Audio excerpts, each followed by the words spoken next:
నమస్తే, జై Shriram. Welcome to my channel.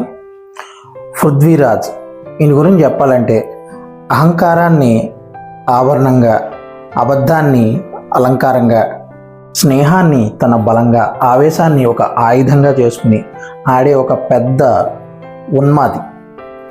ఇంతకు మించి పర్ఫెక్ట్గా అతని గురించి ఎవరో పోల్చలేరని నా ఒపీనియన్. అండ్ నెక్స్ట్ వీక్ అయితే అతను వెళ్ళిపోతాడేమో అని నాకు గట్టిగా కొడుతుంది. లేదంటే అవినాష్ అన్న సేవ్ చేస్తే సేవ్ చేయాలి తప్ప. ఎందుకంటే మన తెలుగు వాళ్ళు ఎలాగా ఆయనకు ఓట్లు లేరు కాబట్టి, కన్నడ వాళ్ళు ఈయన కొంచెం ఓట్లు వేస్తారు కాబట్టి, యష్మి కూడా వెళ్ళిపోయింది, ఆ ఓట్ బ్యాంక్ కూడా పడదు కాబట్టి సేవ్ అవ్వాలి తప్ప. ఈయనైతే ఈయన ఇప్పటివే ఎప్పుడో వెళ్ళిపోవాల్సిన క్యాండిడేట్. ఉండే వర్త్ కానీ, ఆ అర్హత కానీ ఏమీ లేవు ఈయనకి. ఒక్క అహంకారం తప్ప ఏమీ లేదు. అండ్ నాగార్జున గారు, బిగ్ బాస్ టీము ఎందుకు సపోర్ట్ చేస్తుందో, ఎలా సపోర్ట్ చేస్తుందో నాకు తెలియట్లేదు. ఒక టాస్క్లో ఒకటి బాగా ఆడేవాడు అని ఉంచారనుకుంటే, కానీ రోహిణి తొక్కి నార తీసి టాస్క్లు ఏంటి ఇదని చూపించింది కదా, ఇంకా ఈయనకి సిగ్గు రాలేదు.